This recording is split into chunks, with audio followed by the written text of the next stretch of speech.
I am, but I don't know if they want to start right away. I guess he'll tell us. Gentlemen, you ready? Sure. Cool. Yep. Can we take off masks?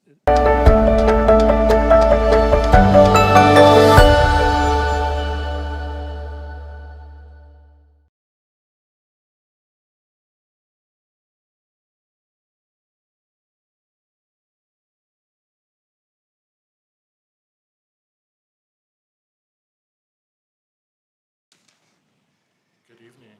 Welcome, everybody. My name is David Quick. I'm the Adult Services Coordinator here at the DC Public Library. I'm very happy to welcome you to our conversation tonight with Ambassador Ted Osius for his memoir, Nothing is Impossible, Americans' Reconciliation with Vietnam, here in the newly renovated Martin Luther King Jr. Memorial Library. Tonight's conversation is part of our series of live events in this beautiful new space, so please keep an eye on our website for other events that we're hosting in this building. We're really glad to be doing this. A little bit about our speakers before we begin. Diplomat for nearly 30 years, Ted Osius served from 2014 to 2017 as the U.S. Ambassador to Vietnam, a country he has loved since serving there in the 1990s when he helped open the U.S. Consulate General in Ho Chi Minh City. Leading a team of 900, Ambassador Osius devised and implemented strategies to deepen security and economic ties, expand educational exchange, conclude agreements on trade, law enforcement, and environmental protection. Ambassador Osius's leadership helped bring about a positive transformation in U.S.-Vietnam relations, and we're glad to hear more about that story tonight. We're glad to have Brian Eyler here. Leading the conversation, Eyler directs the Southeast Asia program at the Stimson Center. He's an expert on transboundary issues in the Mekong region and China's economic cooperation with Southeast Asia. He's widely recognized as a leading voice on environmental, energy, and water security issues in the Mekong. He also serves as chair of the Stimson Center's War Legacy Working Group, and his first book, Last Days of the Mighty Mekong, was published by Zed Books in 2019. Lastly, a special thank you to the DC Public Library Foundation for purchasing giveaway copies of the book tonight from our friends at East City Bookshop. Brian and Ambassador Osius, thank you for being here tonight. Thank you. I'll leave it to you. Thank you. It's great to be here in person. This is one of the first in-person events that I've done, and the Stimson Center hosted Ted and Ambassador Osius for a book talk a few months ago. I didn't moderate that. I'm glad I had this opportunity to moderate with you tonight, Ambassador, and again, to do this in person here at such an amazing venue. Thank you, Brian.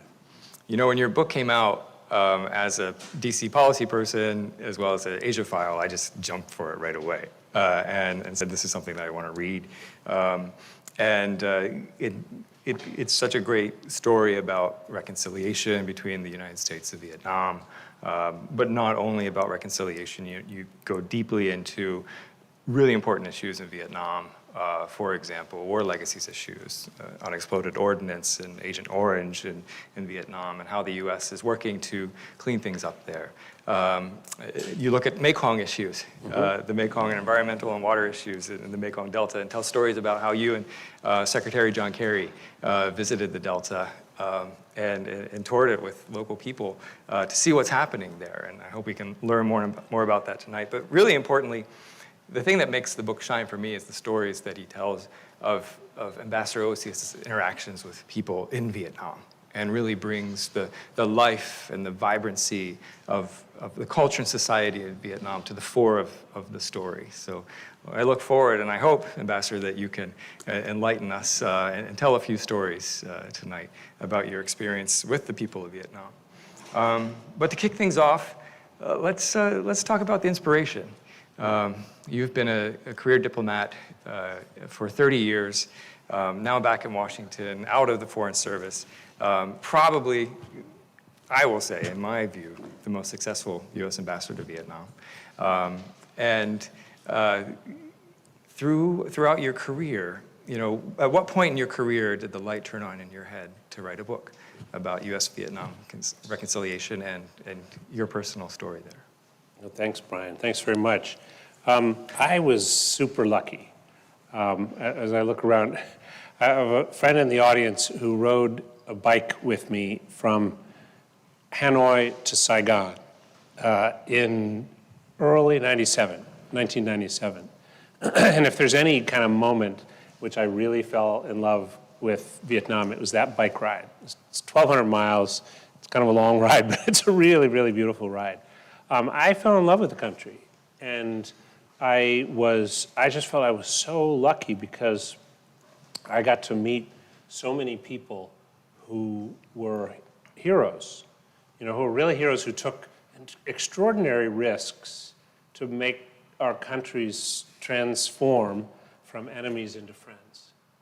And I thought that these folks who, some took political risks or personal risks, but they went way out on a limb to bring about reconciliation between our two countries. And I thought, I had front row seats. I got to know these people so very well, and I felt their stories needed to be told. So if it sounds like this is a policy book, it's not. It's a book of stories about people, because I really believe that reconciliation is about people. And I tried to highlight the relationships that I felt made such a difference in turning enemies into friends, because I think that's kind of a relevant story. I think the story of reconciliation is relevant. I think how we use relationships to build trust, to show respect, to make things happen, to be honest with each other is relevant, not just when it comes to the United States and Vietnam, but in some other situations that we're all familiar with. So I felt like I had a story to tell, and I was kind of compelled to tell it. Brian's book, by the way, I loved because it made, like I was trying to do, you were able to bring alive these challenges, these policy challenges regarding a mighty river, at something that affects 250 million people, but you did it through telling stories. And there were stories of people. When I read your book, I was thinking, that's what I want to do. I want to tell my story through people, and the stories of people who took risks. Well, it's a real honor to know that some of the inspiration came from my writing. But more importantly, I think it came from the stories of the individuals that you met along the way. Yes. Some of those were key people involved in the reconciliation process, perhaps from the government of Vietnam or from the United States. Others are people who you met along the way who might have helped you with your career or informed the way that you see Vietnam and informed the way that helped you orient yourself towards improving U.S.-Vietnam relations. Can you tell us a few stories about these individuals? Sure. So maybe I'll start with a story of a bipartisan friendship, because here we are in Washington, D.C., and I think there's something to be learned from kind of reaching across to someone whose views are different from yours. So in February 1991, two senators, one from each party, happened to be seated across from each other on a flight to Kuwait. They were part of a congressional delegation to look at the results of the first Gulf War. One was John McCain, and one was John Kerry. McCain, obviously a Republican. He was the son and grandson of admirals, and he was actually a true believer in the war. His hero was Richard Nixon, and he thought we could have won the war if we'd only prosecuted it better. John Kerry had very different views. He had come back from the war and was a protester, threw away his medals, and spoke out against the war because he thought it was wrong. It was tearing our country apart and destroying Vietnam. So here they are, stuck as close as this on this flight coming back from heading to Kuwait, and they started a conversation. And the conversation lasted all night, and it lasted for the next few decades. That night, that conversation cemented, created a friendship, created the possibility of a friendship, which developed and deepened over time. And it's worth thinking about how different their experiences were. Now, let me start with a little bit with John McCain. He, as I mentioned, he was the son and grandson of admirals. He was shot down in 1967 over Trukbak Lake. And when a plane is shot down and you're ejected from the pilot's seat, it's a violent process. So even before he hit the water in Trukbak Lake, he had 2 broken arms and a broken leg. And by the time he was pulled ashore by the people who were his so-called rescuers, he had a bayonet in the groin, and his bones were protruding through the skin. These people, the people who pulled him ashore, didn't have his well-being in mind. He had been bombing their city and killing their friends, killing their family members, so they were really mad. But they didn't kill him. They dragged him ashore, and he was put into a prison called Hoa Lo Prison, better known as the Hanoi Hilton. But Hoa Lo means fiery furnace, and it was an awful place. It was where the French had imprisoned Vietnamese independence fighters, and it's where our POWs were kept. And he was thrown into a cell. He was given no medicine, nothing to ease the pain, and really was expected to die. And the only reason he survived is because fellow prisoners kind of nursed him back to health, Bob Craner in particular, who was in the cell next to his.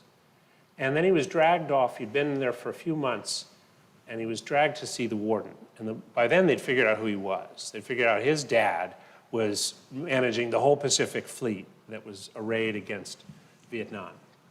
So they realized he was a valuable asset. And the warden said, "Lieutenant, you can go." And I'm sure, part of him rejoiced, but he said, "Let me think about it." And he went back to his cell, and he talked to Bob Craner. And Craner said, "John, go. If you stay, you will die. You're down to 100 pounds. You're really sick. There's no way you will live if you stay here." And but there's this thing called the code of conduct. And for John McCain, duty mattered. Duty was really important, and he saw his duty to follow the code. And the code says the first person in, the first person imprisoned, is the first person out. So it doesn't matter if your father is an admiral. You have to wait your turn. It's your duty. And so he went back to the warden, and he said, "No, I'm staying." And the warden said, "You think things were bad before? They're going to get really bad now." And he was tortured. He was put in solitary confinement for the next 2.5 years. And somehow, miraculously, he survived.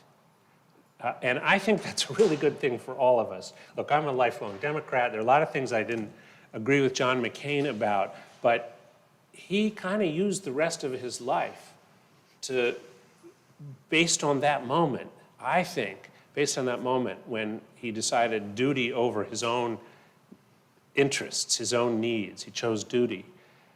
He used that I think, for a lot of things that were good, but in my mind, crucial among them is a decision to establish relations with Vietnam, make peace with a former enemy. And so I tell you this story at some length because when I knew John McCain a little bit. I'd traveled with him. I'd been his control officer. But when I had the most important meeting I ever had with him, it was in his office in the Senate the day before my confirmation hearings. I needed his support. I knew that if I had his support, everybody would support me. And if I didn't have his support, nobody would support me. And he took me by the arm, walked me over to the wall of his office, and showed me a telegram that said it was from Paris, from the Paris peace talks. And it said, "We just heard a report that Admiral McCain's son was offered an opportunity to leave the Hanoi Hilton, and he refused. And at the time I thought, well, why is he showing me this? I read this story, I'd heard about this, why is he showing me this line in the telegram? And sometimes these things come to you later. Well, it took me a little while, but suddenly it dawned on me, he was telling me who he was. He was telling me that he had chosen duty over his own well-being. And so when he and John McCain sat like this in the airplane, they had to figure out, they decided to figure out, how do we move forward? This was the early 90s, and Rambo films were really popular. And Ronald Reagan was against normalization with a communist country.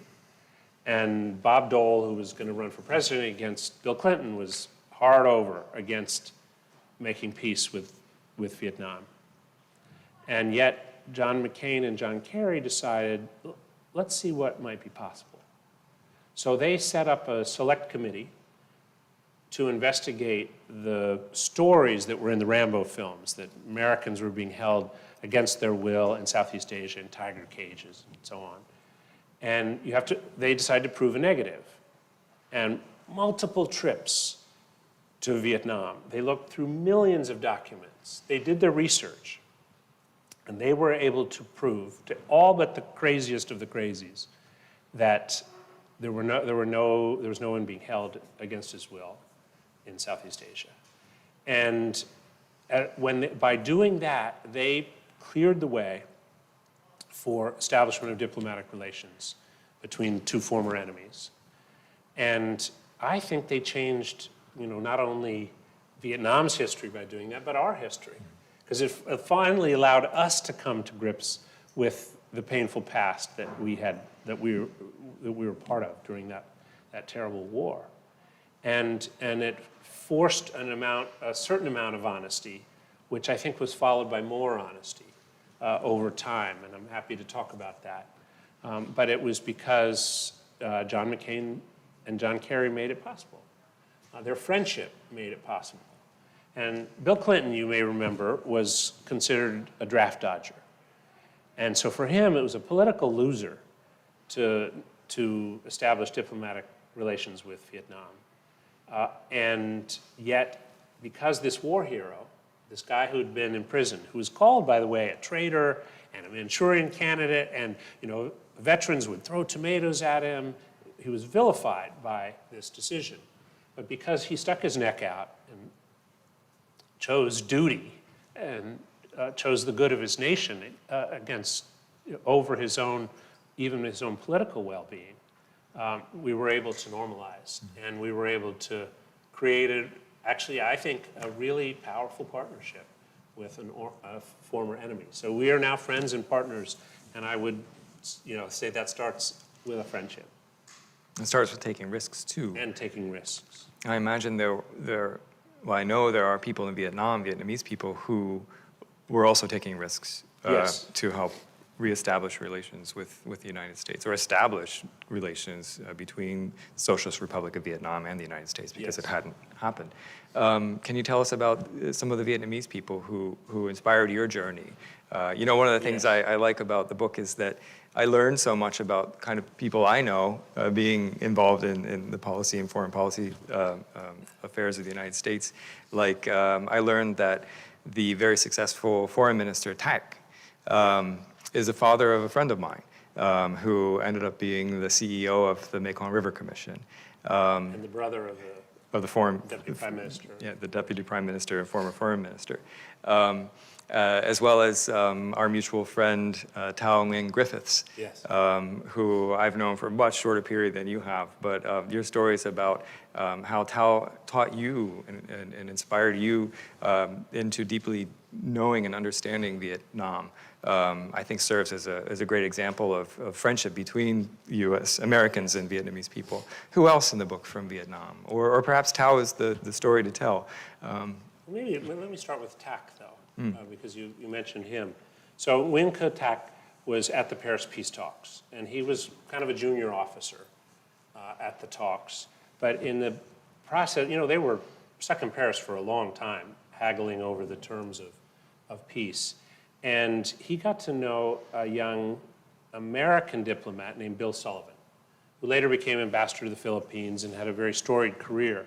But they developed a friendship there in Paris. And in the 90s, as I mentioned, Reagan was president. There wasn't much interest in moving forward a relationship with Vietnam. And earlier efforts that had been made especially during the Carter administration had failed. And there was zero trust between our two countries.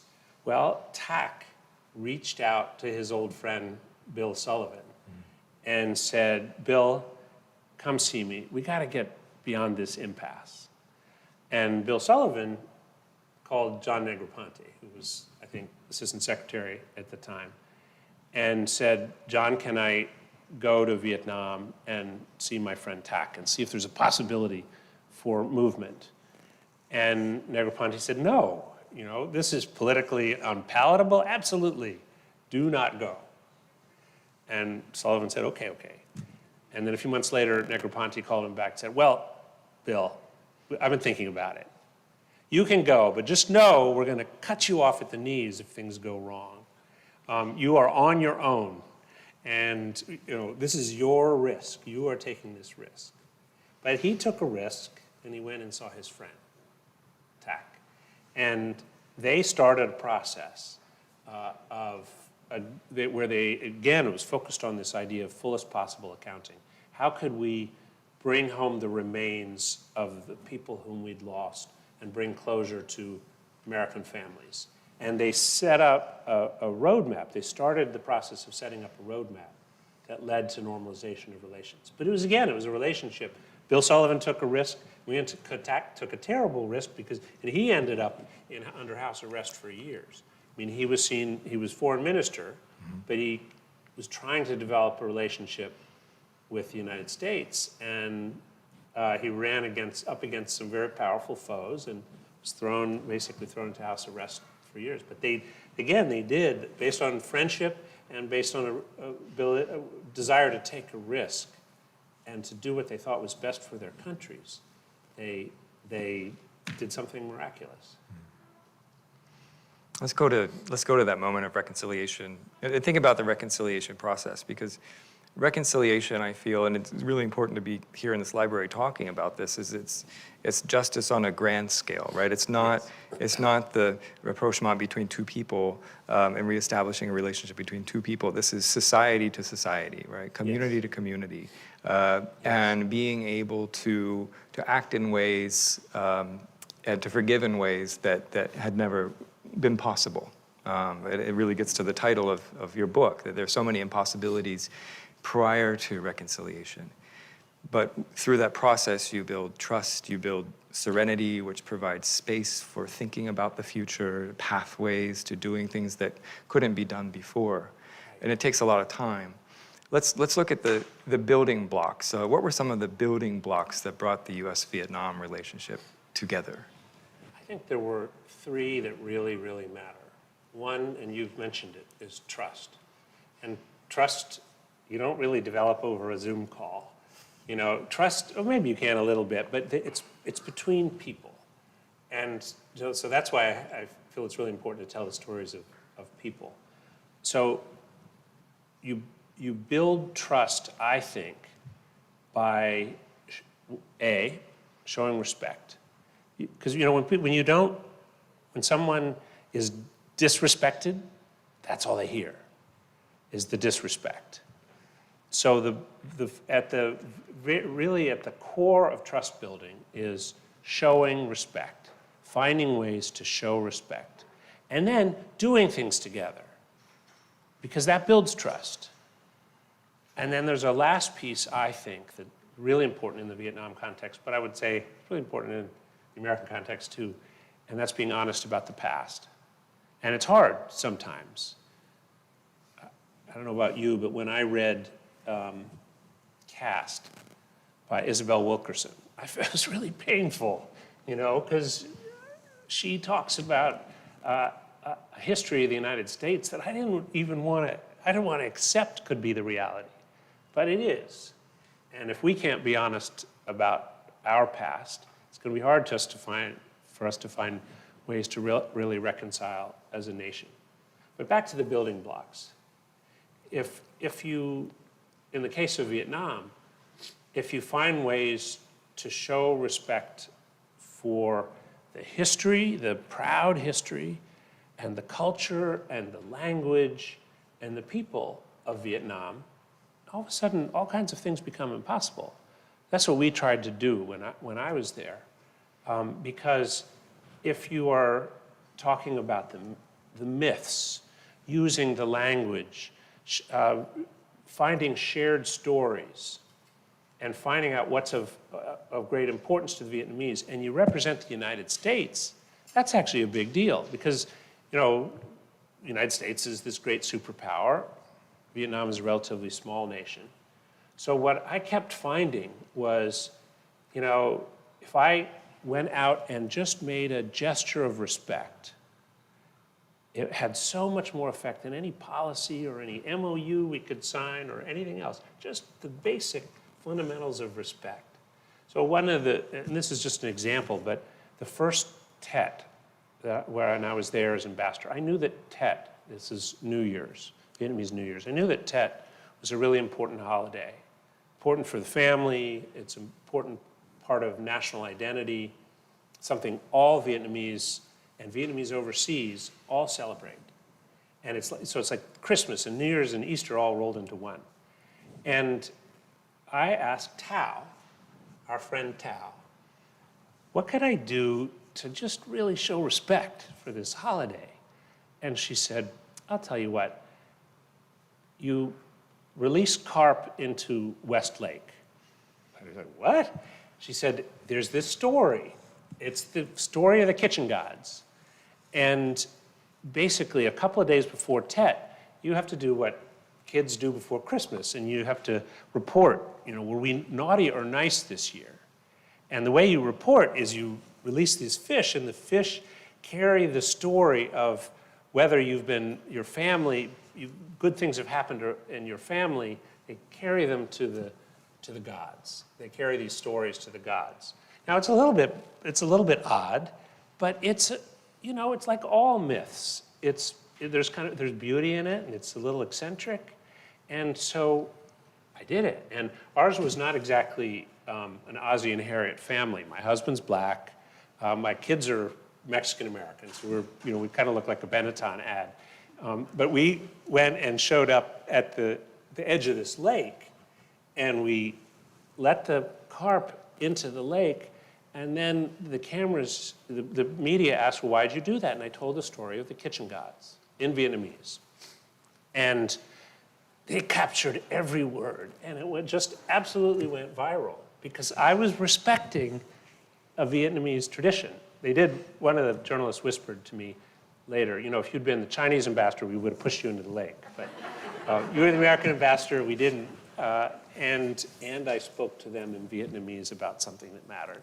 And it turns out that just that simple gesture of showing respect opens all the doors, makes everything possible. Like from that moment on, I could meet with anybody. And I showed respect at one point to General Zapp. And there are probably people in America who would not like it that I showed respect to the man whose strategies defeated us. But I thought it was important to show respect. And in a quiet way, I showed respect. And from that moment on, I was able to talk to people who made decisions about whether we could have a security relationship or not. That's in America's interest. And it costs nothing. Respect costs you nothing, and it gets you everything. So I think that's really important. And then there's the issue of being honest about the past. Those three are the ones that I think really matter.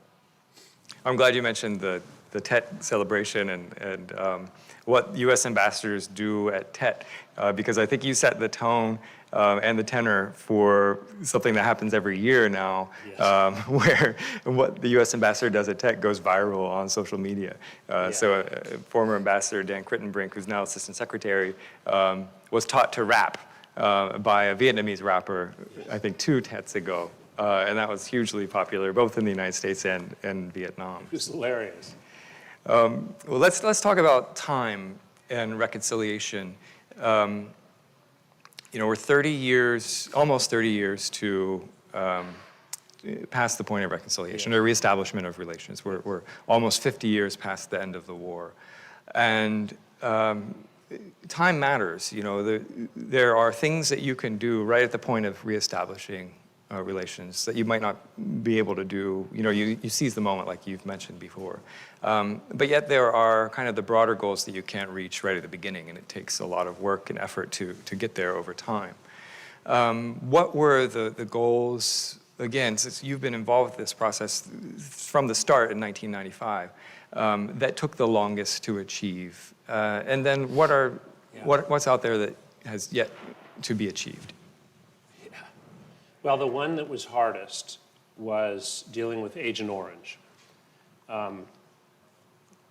It was very divisive in the United States how to deal with the legacy of Agent Orange. And it was kind of a political third rail to talk about it in the Vietnam context. And you can imagine a lot of our soldiers were badly affected by exposure to dioxin, which is a byproduct of the production of Agent Orange. And taking care of them was very expensive.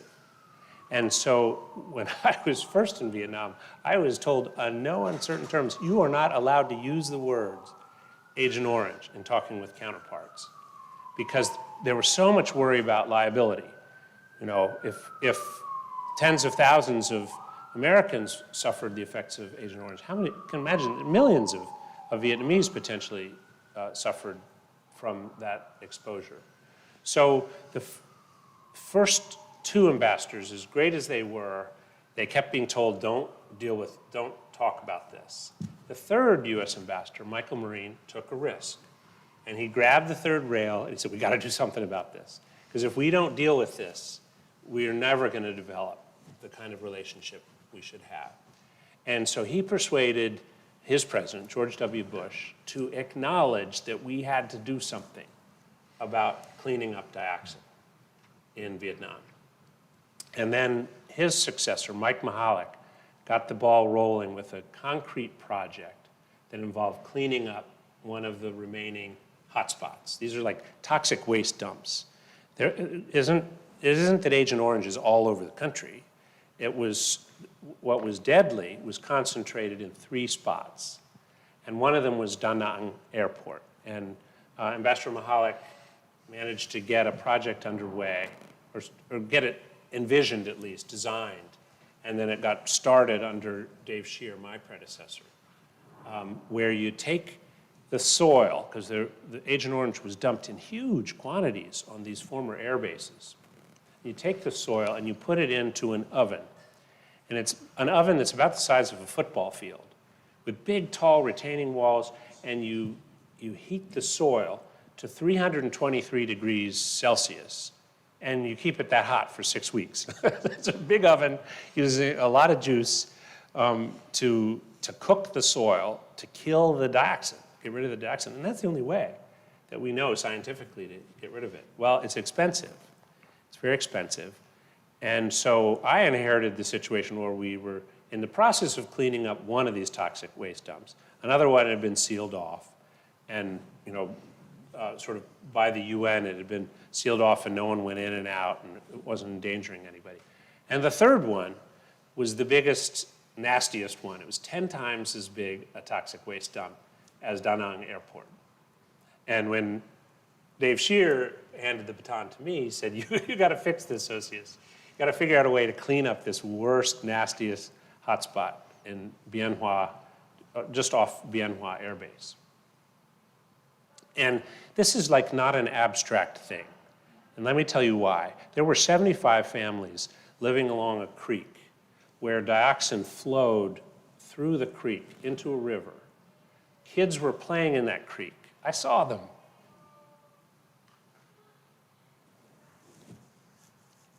And people were fishing in the river where that dioxin flowed, and they were eating the fish. And ducks were eating the fish. And people were eating the ducks, and that's how the dioxin gets into you. And once it's in you, it's in you for 4 or 5 generations. I mean, you pass it on from generation to generation to generation. So those kids, that I saw playing in the creek, my kids, the age of my kids, they were condemned because we were slow. We were slow and bureaucratic, and we didn't want to spend the money. And we were afraid of liability. And I found this really hard as ambassador and as a human being, because we were culpable. We put it there. And we were condemning these people for generations. So, you know, I was told, shut up, basically. And because I kept going back to the government saying, we have to clean this up, we have to clean this up. We've got to find a way to, you know, get DOD to put in some of the money, and USAID, we've got to put the resources into doing this. And especially when Rex Tillerson was Secretary of State, I was told on no uncertain terms, you shut up. We don't want to hear any more about this dioxin stuff. But I didn't, and my team didn't, and your friend Tim Reeser didn't. Patrick Leahy, Senator of Vermont, didn't shut up. And we boxed them in, and eventually they realized they just had to do it. If we were going to move forward, we were going to have to be honest about the cleanup of dioxin. And now that those families have been evacuated, the site is being cleaned, and there won't be kids that will again take on the burden of dioxin exposure.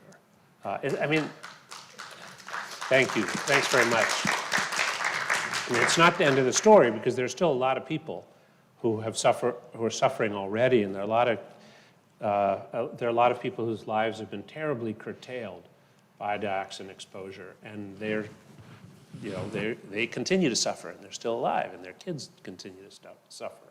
So I wouldn't say that the whole story is over, but at least we were honest about our culpability. Right. We were finally honest, and you know, Tim Reeser is a stubborn, stubborn SOB. He would not give up. Even when Rex Tillerson and DOD and the DOD lawyers and all the whole government was arrayed against him, he wouldn't give up.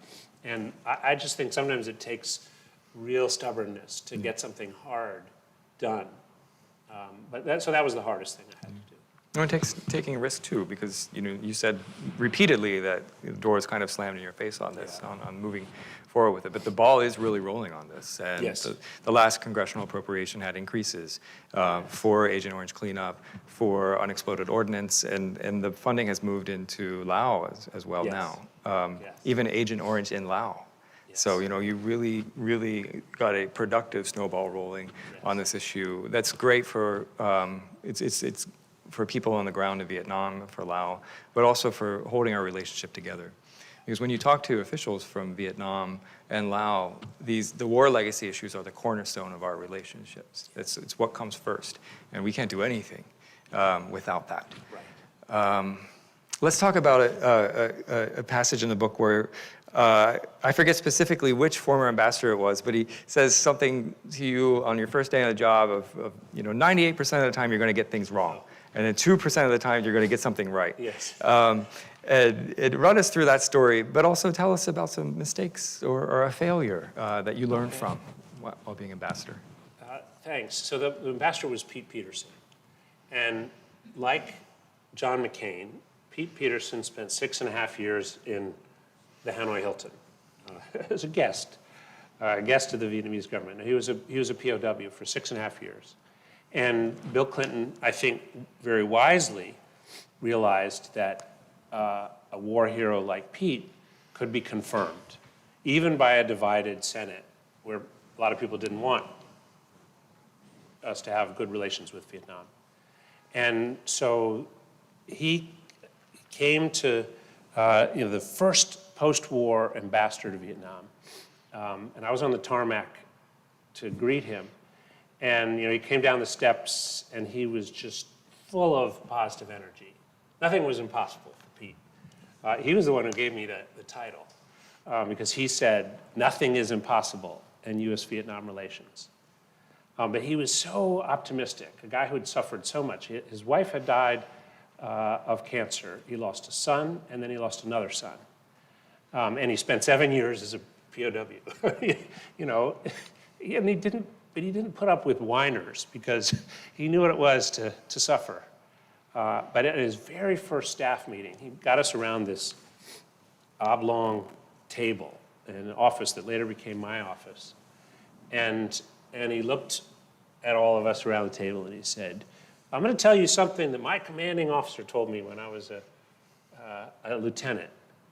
You're going to get it right 98% of the time. The other 2%, I'll eat it. And what he meant by I'll eat it was he'd have our backs. So go out and take risks was what he was telling us to do. Go take risks for peace. And so we did because we knew he had our backs. So I told my staff the same thing, or the same office, 17 years later, because I think you got to take risks. And I had their backs, and they knew that I would have their backs. If you made a mistake, it's okay. The 2%, I would eat it. But you asked about mistakes. I made a big one in Thailand. I was a mid-level officer, and I was in charge of environmental. It was when I fell in love with the Mekong. I was in charge of environment, science, technology, and health for Southeast Asia. And one of the things I was asked to do was the Tropical Forest Conservation Act was something that was passed by the US Congress, provided basically a debt for nature swap. And I was charged with negotiating a debt for nature swap with Thailand because they owed us a lot of money from something. And they have a lot of tropical forests that are really rich in biodiversity, really important forests that needed to be protected. And we were going to set up a whole foundation and a whole system to protect those forests. And I was so certain of the righteousness of this cause that I didn't listen very well. And I mean, I was just really excited. You know, we're going to save tropical forests, and we're going to save tigers, and we're going to save elephants, and we're going to protect biodiversity. And it was just so full of enthusiasm about this getting this done, getting this job done. But people were telling me, Thais were telling me, you know, we're a little bit uneasy about this because what do you really want? Maybe America's really trying to steal our secrets from our forests. Maybe that's really the plan, is to steal tropical forest secrets and enrich your pharmaceutical companies or something. And when I thought, well, that's silly. Of course, that we're Americans. Our intentions are good. You ever hear that one before? You worked for Google, right? Yeah, right. You know, we're all for good. And so I didn't listen. And it was a spectacular failure. And spread all over the front pages, you know, America's trying to steal Thailand's secrets, and, you know, there's this dastardly plan, and it's led by that guy Osius. And I got to go to the ambassador and explain, you know, how the whole thing had fallen apart. It was a big failure. But there's a kind of a silver lining, because later in Thailand, and later in Indonesia, we had a similar challenge. We had this wonderful health center, and people suspected that we were using it for stealing secrets for our pharmaceutical companies. And this time, at least I had the good sense to listen. And even though the theories, I think, were a little crazy, I listened. And I realized we've got to find a way to, you know, negotiate this. We've got to address these suspicions head on. We've got to take them seriously. We have to respect them and figure out a way forward. And so I guess that was something that I also carried to my role as ambassador. You better listen. You better really listen to your counterparts if you want to make a difference. And you don't be too certain of your own righteousness, because they may have another view about what really needs to be done. So I've got one more question, and then we're going to turn it over to the audience. And this is about being humbled and being in Vietnam. The U.S. experience in Vietnam prior to 1995 was horrifying for the people of Vietnam. We killed millions of people and just devastated the country. I think to this day, I'm surprised. People ask me, well, what do the Vietnamese people think of Americans when you go? And we often find very humbling experiences there, but we also find joy and great friendships in Vietnam, and it's also often very surprising. Tell us about a time when you were humbled by the people of Vietnam and kind of came to face with our past straight on.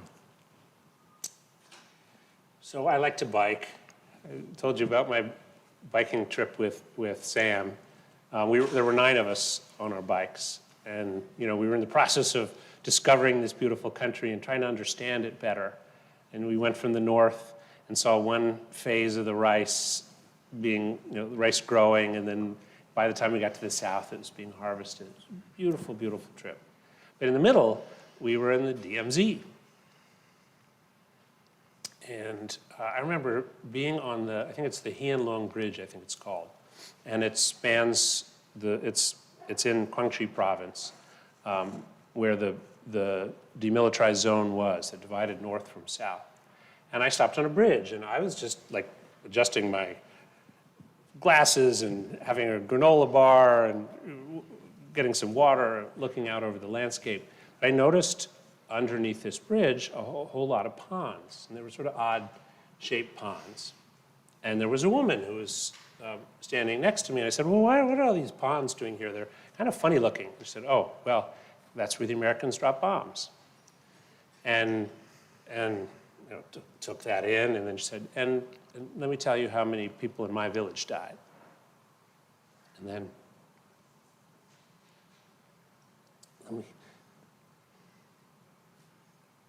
let me tell you about the family members I lost.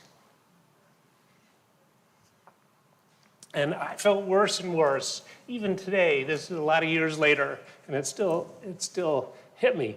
So I said, well, I've got to be honest with you.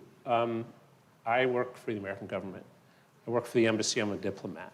I represent this country, the country that did that. And she looked at me and she said, Bây chúng ta là chị em. This Vietnamese is a very familial language, very intimate familial language. And she was saying, today you and I are brother and sister. But she wasn't saying like brother and distant brother and different sisters. She was saying, you're my little brother. Was what she was saying to me. She was a little bit older. Chúng ta là chị em. And I'd studied Vietnamese, and I'd learned, foreigners were called Om and Ngai and all these different things, but not little brother. And I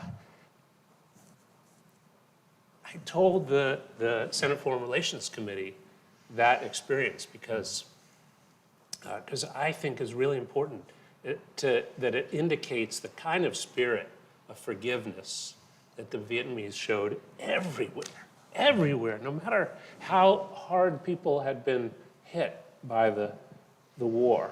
I was visiting Agent Orange-affected babies at one point, deformed little kids in cribs. And people asked, they said, there's a group of veterans over there. They want to talk to you. Oh, I said, oh no. I'm really gonna, I feel bad enough. Now I'm gonna really get beaten up. And so I went over to talk to these guys, and they were, more white hair than I have. And there were a group, maybe 15, and I was bracing myself for the questions. And I walked over to them, and they just threw their arms around me.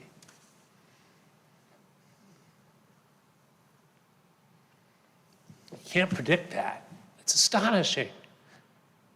The amount of forgiveness, despite the fact that we devastated their country and killed up to 3 million people. But the willingness to look forward and to forgive and to move on, that's humbling. And I think we could learn something from that. Indeed we could, yeah. Here in this town as well. Yeah. Well, we're going to take some questions from those of you who have come tonight.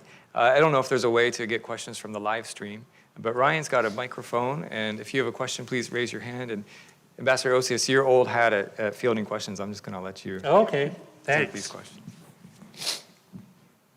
Ambassador, you and I go way back Yes. to our days in Gliffa. at the department, and I was very fortunate to be at your swearing in the George C. Marshall when Secretary Kerry swore you in as ambassador. And my question is, if you can go back to that day, what might you tell that person before you took your papers and obviously took them to Vietnam? What might you tell that person? Thank you for that. And that was a really special day. Thank you for being there. It was really important to me that those of us who, suffered a fair amount of persecution in the State Department could be there together to celebrate that moment. And I don't know if you remember, but John Kerry welcomed my entire family, welcomed my husband, welcomed my son, and was so embracing of us. But if I could tell that person something, it would be, look, Ted, you've got a plan. You've got your 100-day plan. You got it all written down, and you figured it all out. But when you get there, listen. Now, I did do that a fair amount, and I gradually realized that my 100-day plan was not enough, that I had to hear what the Vietnamese wanted and needed and what they thought was important. But I probably could have gotten there quicker if I'd been able to tell myself that's the most important thing you can do in those 100 days. Not implement your plans, but find out what theirs are and make sure that you're syncing up before you try to go ahead with anything. Because even in those first days, I was told something really important that I remember I kind of brushed off. I was told that the Vietnamese want the General Secretary of the Communist Party to get an invitation to the White House. And I was like, oh, well, that sounds really interesting, but our president doesn't meet with party leaders, he meets with heads of state, and besides, that's Washington's problem. That's not my problem. I'm the ambassador in Vietnam, and Washington has to work that out. Well, that was not the case. As it turned out, it was my problem. And I needed to hear them, and I needed to understand how important it was in order to move the relationship forward. Eventually, we got there, and the General Secretary did come, and it transformed the relationship. Plenty of people thought it was a really bad idea, but it wasn't. It was a Vietnamese idea, and it was a really good idea, and it changed the trajectory of our relationship, I believe, permanently. To show respect to the leader of the Communist Party, and for Barack Obama to say to him, we respect different political systems. We can have our differences on freedom of expression, on human rights, on freedom to worship, but we will not try to overthrow you. We tried that in the 60s and 70s, and we failed. We will not do that again. He didn't say it that way. He didn't go back to the 60s and 70s, but he said something that the General Secretary needed to hear, which is, we will respect different political systems. It took a little while to understand that.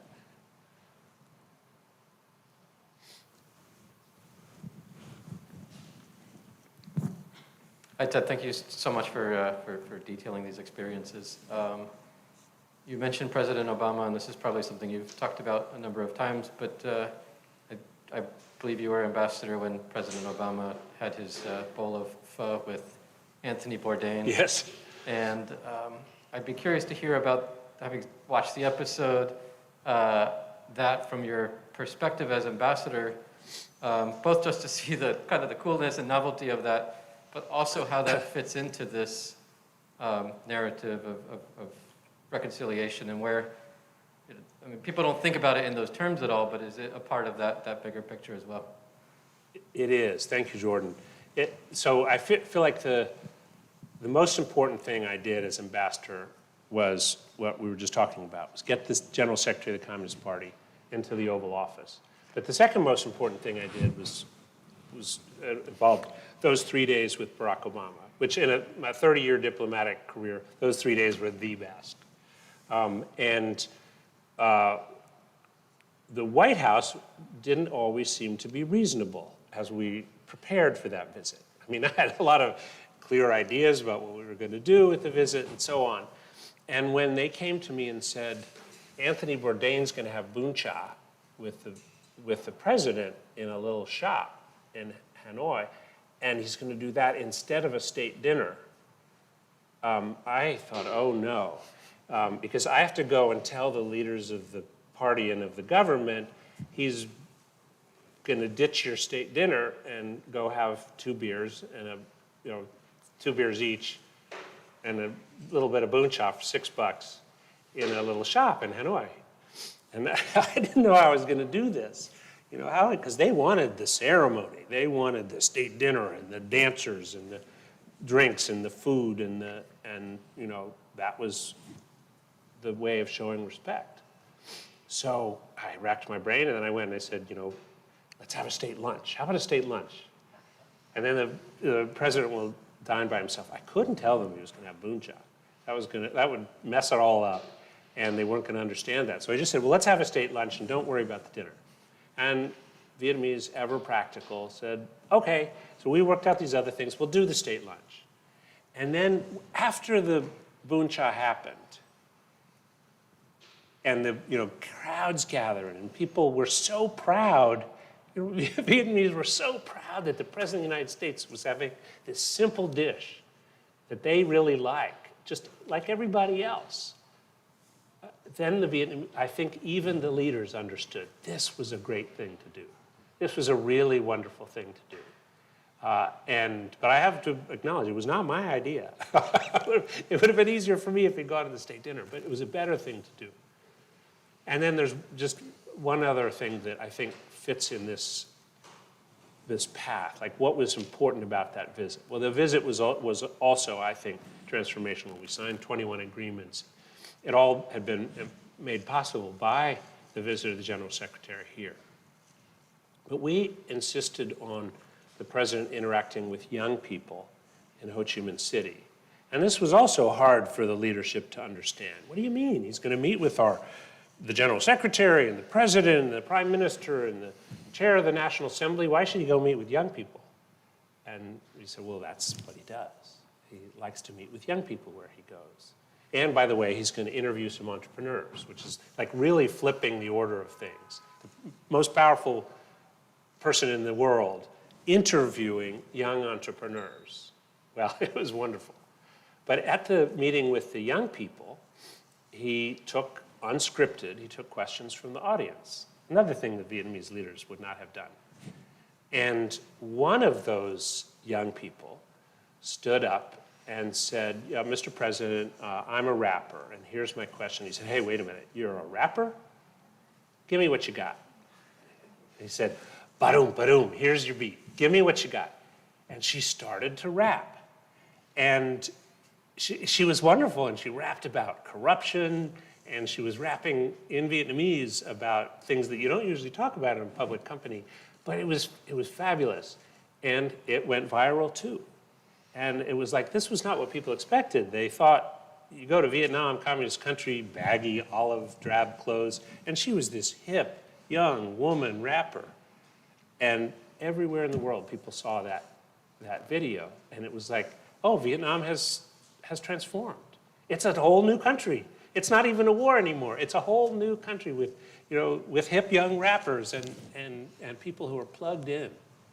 And so I think that's part of what was exciting about that visit, these kind of unscripted moments that allowed us to kind of pierce the official stuff and get to what really mattered.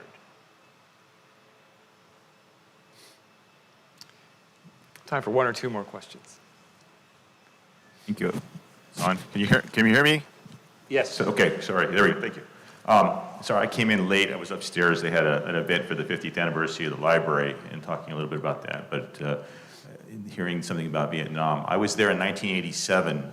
At that time, it was sanctions. You weren't supposed to be going there, but we went through Thailand. It was a tourist opportunity. One of the things we stayed at the Rex Hotel in Ho Chi Minh City. Yes. The first floor is a theater that was for locals to see the movies. But walking around the street one night, we came across some children. They were obviously mixed. They were selling postcards. And one of the things that was mentioned was how difficult it was for them. There was a grandmother or somebody taking care of them. I'm curious from you, that was 30 years ago. Have things gotten better for people like that? So anyone who saw the film Miss Saigon may remember this song about those children. They call Budoy. Roughly translated, it means the dust of life. And they were the children of our servicemen and their Vietnamese partners. And for a long, long time after 75, life was hell for them. And we started in the 90s a program of repatriation of the children of our soldiers. It took a long time to get underway. So if you think they were born in the late 60s, early 70s, most of them didn't have a chance to go to the United States until the 90s. They had been through quite a lot. But you know what? As great as that program was, and it brought a lot of people who should have come to the United States, it was the whole process ground to a halt when I was ambassador. There was a guy named Stephen Miller who was senior advisor to President Trump, who was absolutely determined that we drive these people who were not white out of the United States. And so he set in motion a process to give those Vietnamese Americans who were under orders of deportation to deport them back to their country. Well, think about that. Some of them were children of our soldiers. Others were people who fought side by side with our soldiers for our side. And they didn't have a country to go back to. The flag had been pulled down. There was a different flag up by then. But Stephen Miller was so bloody determined to get them out. And I don't, if they were Norwegian, would he have been so determined? I don't think so. That they started this process of expelling from this country 8,000 people of Vietnamese origin. And I thought this was about the most un-American thing I could think of, to punish and send back to their country these people who had taken great risks for us or were the children of our soldiers, and I protested. And again, I wrote to Rex Tillerson, and again, he didn't listen to me. And I said, we can't do this, and one of the reasons we can't do it is President Trump is coming, and it's going to ruin his trip, and this is a really bad idea, and I just kept sticking, pardon the analogy, but sticks in the spokes. I wanted to slow down this train, and yes, the deep state is alive. I was part of it. We wanted to slow this process down because I didn't think it was right. Finally, we parted ways. I resigned. They made sure that I was gone before Trump arrived because I wasn't compliant. So 6 days before he arrived, they changed ambassadors and found someone who wouldn't put up a fuss. But I say this because I think sometimes, again, you have to take risks. After I resigned from government, I felt I was no longer bound. I'd fought all these fights internally. I was no longer bound by the restrictions to keep these things secret. Stephen Miller operated in secret. And so I went public, and I wrote about it, and I went to the media. And, 4 races in California that were really tight flipped because of that issue. So it got into the political realm where it belonged, and we were able to bring a halt to it. I digress a little bit, but that's something that McNamara didn't do, and that I judge him harshly for not doing. Because once you're out of, I think there's a certain case to be made. While you're in government, you got to keep your mouth shut. And if you're the representative of the president, you keep your mouth, you either implement the president's policies or you quit. Well, McNamara, even when he was out of office, wouldn't tell the American people that, we were destined to lose all along. And he went and, another 30,000 Americans and 1.5 million Vietnamese died because he kept his mouth shut. So I think we all have duty as citizens when something's really wrong, not to keep our mouths shut. Ted, we've hit the hour. I'm going to use my moderator's privilege to ask one last question. Okay. Where do we find this? Oh. I know those who have attended, Ryan will tell us about how we get a book later, but for those of you listening in, how do we find a copy of your book? So it's available, online anywhere. You can get it at a discount. Actually, if you go to the Rutgers University Press website, you can get 30% off. And you put RFLR, all caps, 19 into the code. And if you forget that, go onto my website, www.tedosius.com, and it's on there. But might as well get the 30% discount. But it's available everywhere. And it's going to be an Audible. There'll be an Audible version shortly. A wonderful actor is reading the story, and he's checked out all the Vietnamese pronunciation with me. And it's going to be published in Vietnamese in October. That, unfortunately, is not getting past the censors in Vietnam. What, the cover? No, the whole book. Oh. Alas, it's being stopped by customs in Hanoi and Ho Chi Minh City, which is too bad. I talk too much about China and about the Communist Party. Well, you know you really made it when your book hits the what's it called, pirated bookshelves there on the streets of Vietnam. Because I gave copies of it to 4 Politburo members when I was there last month. And all of them said, oh, I've read it already. So there are copies circulating. But they're not the ones that Rutgers is benefiting from, or I'm benefiting from. But anyway, if you want to get it, get the 30% off. Why not? And then, in October it'll be out in Vietnamese. And I hope that I'll be able to get at least 98% of it through the censors. Well, Ambassador, congratulations. This is a great, excellent read. You've had a storied career. There's still much more of your career out in front of you to write a second book. and I look forward to reading that story as well. Thank you to all for coming out this evening. And thanks again, Ambassador. Thank you, Brian. Thanks very much. Thanks to all of you. Thank you.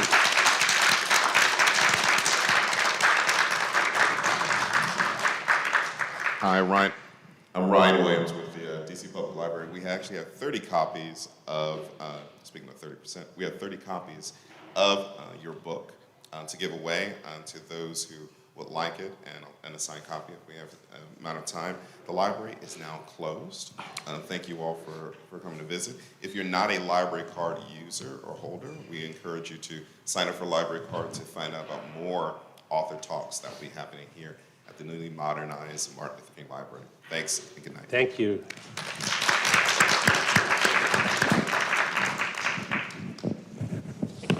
Yeah, this is great. It was great. It was very much fun.